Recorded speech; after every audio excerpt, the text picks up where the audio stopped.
आज हम आप सभी के लिए भगवान विष्णु के 7वें अवतार भगवान श्री रामचंद्र जी के जीवन से कुछ 5 ऐसी बातें लेकर आए हैं जो आपको आपके जीवन में, आपके लर्निंग फेज में बहुत ज़्यादा इम्पॉर्टेंट होगी। चाहे आप स्टूडेंट लाइफ में हो, आप किसी कॉम्पिटिटिव एग्ज़ाम की तैयारी कर रहे हो, आप जॉब कर रहे हैं या आप कोई स्टार्टअप कर रहे हैं या करने वाले हैं, तब भी आपको ये 5 पॉइंट बहुत ज़्यादा इम्पोर्टेंस देने वाले हैं, बहुत ज़्यादा मदद करने वाले हैं। बच्चों, अगर हम भगवान श्री रामचंद्र जी का जीवन देखें तो इसके अंदर हमको बहुत सारी असफलताएं भी देखने को मिलेगी, बहुत सारे दुख भी देखने को मिलेंगे। जैसे भगवान श्री रामचंद्र जी का जन्म एक राजा के घर में हुआ है, ठीक है, और वो राजकुमार की तरह रहते थे। लेकिन जिस दिन भगवान को राज तिलक होने वाला था, ठीक उसके एक दिन पहले उनको 14 वर्ष के वनवास पर जाना पड़ा। क्या ये हमारे जीवन की किसी भी असफलता से बहुत बड़ी असफलता या बहुत बड़ा दुख नहीं होता किसी पर?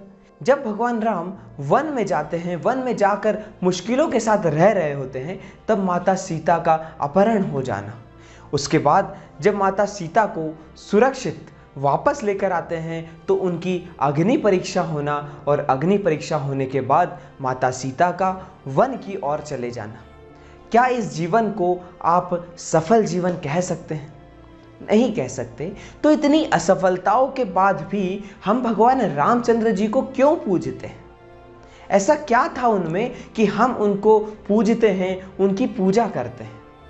क्योंकि भगवान श्री रामचंद्र जी अगर उनके हाथ में कोई काम लेते थे तो उसको पूरा कंप्लीट कर कर ही छोड़ते थे, ठीक है, उस किसी भी काम को बीच में अधूरा नहीं छोड़ते थे। दूसरा, उनके जीवन में जितने भी लोग उनसे मिले हैं तो उन्होंने सबसे एकदम आदर के साथ, बिना गुस्सा करे, बिना घृणा करे, विनम्रता के साथ सबसे बात करी है, और उन्होंने अपने जीवन का एक बैलेंस बना कर रखा है। अब हम हमारे 5 इंपॉर्टेंट पॉइंट्स की ओर चलते हैं जो हमको भगवान श्री रामचंद्र जी के जीवन से सीखने को मिलता है। तो दोस्तों, सबसे पहला पॉइंट है नेवर गिव अप। दोस्तों, जब माता सीता का अपहरण हुआ था तब भगवान राम को यह नहीं पता था कि माता सीता कहां पर हैं, किस दिशा में है, किधर हैं, किस हाल में है, ये कुछ भी नहीं पता था। इसके बावजूद भगवान रामचंद्र जी का सिर्फ एक लक्ष्य था कि माता सीता को सुरक्षित वापस लेकर आना है। तो बच्चों, भगवान ने एक लक्ष्य निर्धारित कर लिया था और उस लक्ष्य के लिए वो निरंतर चलते रहे, चाहे उसके लिए उनको सालों क्यों न लग गए, लेकिन वो अपने लक्ष्य को हासिल कर रहे। ठीक इसी तरह अगर हमने भी हमारे जीवन में कोई गोल, कोई लक्ष्य डिसाइड करा है तो हमको उस गोल के लिए निरंतर, डेली, हर दिन उसके लिए चलना पड़ेगा, हर दिन उसके लिए काम करना पड़ेगा। चाहे उस गोल को अचीव करने के लिए हमको एक दिन लगे, एक हफ्ता लगे या कई साल क्यों ना लगे, लेकिन हमको हमारे गोल को अचीव कर कर ही छोड़ना है। यहाँ पर हमारा डिटर्मिनेशन, हमारा कमिटमेंट इतना स्ट्रांग होना चाहिए कि बीच में कहीं पर भी हमको ये डाउट नहीं होना चाहिए कि मैं ये काम नहीं कर सकता हूँ या मुझसे ये काम नहीं होगा। अब बच्चों, हम हमारे दूसरे सबसे इंपॉर्टेंट पॉइंट पर आते हैं जो कहता है रिस्पेक्ट योर एल्डर्स। मतलब हमको हमारे टीचर्स, हमारे पेरेंट्स, हमारे गुरुजनों का आदर करना है, उनको रिस्पेक्ट देनी है। भगवान श्री रामचंद्र जी अपने माता पिता की आज्ञा का पालन करने के लिए 14 वर्ष के वनवास को चले गए थे, और ये भले था, ये बहुत दुख का टाइम था कि 14 वर्ष कैसे काटेंगे, क्या होगा, लेकिन उसमें सबसे अच्छी चीज ये हुई कि 14 वर्ष के अंदर भगवान श्री रामचंद्र ने इस धरती पर जितने भी पाप थे, जितने भी पापी थे और जितनी भी बुराइयां, जितने भी राक्षस थे, सबको खत्म करा, सबके ऊपर जीत पाई। बच्चों उसी तरह हमारे पेरेंट्स, हमारे टीचर्स जो हमारे लिए कहते हैं, जो सोच रहे हैं, जो सजेशंस वो हमको दे रहे हैं, वो अभी हमको बहुत ज़्यादा कड़वे लग रहे होंगे, बहुत ज़्यादा पैनिक लग रहा होगा, लेकिन लॉन्ग टर्म के अंदर वो बहुत ज़्यादा फायदेमंद होने वाला होता है। ठीक है, तो अपने पेरेंट्स, अपने टीचर्स की रिस्पेक्ट भी करना है, साथ में उनको जो वो कह रहे हैं उसका पालन भी करना है। ठीक है, अब हम आते हैं हमारे तीसरे सबसे इंपॉर्टेंट पॉइंट पर, जो कहता है इंपॉर्टेंस ऑफ फ्रेंड। मतलब कि हमको हमारे जीवन में दोस्त भी बनाना है, दोस्तों को इंपॉर्टेंस भी देना है। जैसे भगवान श्री रामचंद्र जी ने सुग्रीव जी की मदद करी थी, विभीषण को लंका का राजा बना दिया था। ठीक है, तो ठीक उसी तरह हमको भी हमारे जीवन में जितने भी हमारे दोस्त हैं, सबकी मदद के लिए हमेशा तैयार रहना चाहिए। हमको हमारे दोस्तों को ढूंढने के लिए घर से बाहर जाने की ज़रूरत नहीं पड़ती है।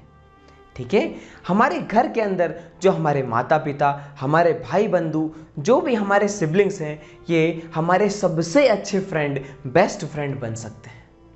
जैसे भगवान रामचंद्र जी ने भरत जी को पूरे राज्य का भार दे के रखा था, शत्रुघ्न जी को अपने पूरे परिवार का भार देकर रखा था। ठीक है, उन्होंने अपने परिवार के सदस्यों को ही दोस्त बनाया और दोस्तों को बहुत ही महत्वपूर्ण रिस्पॉन्सिबिलिटी दी और अपने जीवन में आगे बढ़ते रहे।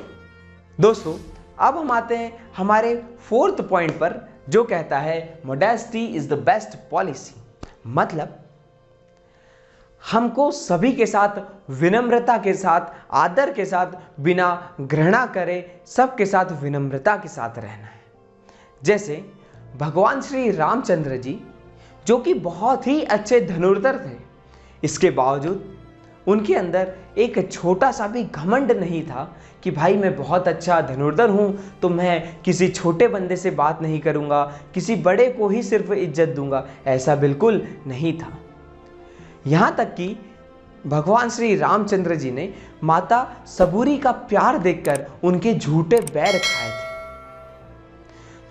ठीक है, तो बच्चों हमको भी हमारे जीवन के अंदर अगर हमारे पास कोई भी चीज़ ज़्यादा है, चाहे वो पैसा हो, चाहे वो पावर हो, तो हमको बिना घमंड करे जितनों की हम मदद कर सकते हैं, हमें मदद करनी चाहिए। ठीक है बच्चों, अब हम आते हैं हमारे फिफ्थ सबसे इंपॉर्टेंट पॉइंट, जो कहता है कीप काम। मतलब हमको हमारे दिमाग को शांत रखकर, ठंडा रखकर चीज़ों को सोचना है और प्रॉब्लम्स का सॉल्यूशन निकालना है। हम चाहे किसी भी परिस्थिति में क्यों ना हो, चाहे हम किसी कॉम्पिटिटिव एग्जाम में सक्सेस नहीं हो पा रहे हैं, या हम हमारे किसी काम में, किसी स्टार्टअप में सक्सेस नहीं पा रहे हैं, तब हमको शांत दिमाग से, ठंडे दिमाग से सोचना है कि भाई मेरी प्रॉब्लम्स कहाँ पर रह गई है, मैं इस चीज़ में सक्सेस क्यों नहीं पा रहा हूँ, उसके बारे में सोचना है। ठीक है, और जब हम ऐसा सोचने लग जाएंगे तो हमको हमारी कमियां, हमारी गलतियां पता होने लग जाएगी, और जब हम अगली बार ट्राई कर रहे होंगे तो हम हमारी उन गलतियों को दोबारा नहीं दोहरा रहे होंगे। ठीक है, और जब हम सक्सेस को नहीं पाते हैं, हम बार बार कोशिश करने के बाद भी सफल नहीं हो पाते हैं, तब हम थोड़े से पैनिक हो जाते हैं। और बच्चों, जब हम पैनिक होते हैं तो हम किसी भी प्रॉब्लम का सॉल्यूशन नहीं निकाल पाते।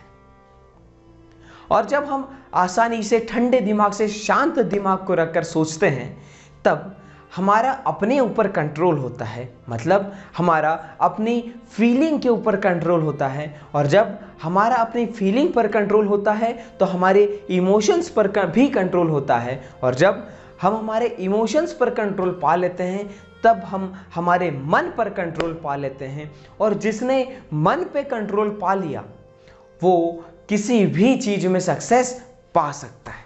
बच्चों, आज के इस वीडियो को हम यहीं समाप्त करते हैं। तब तक के लिए जय श्री राम।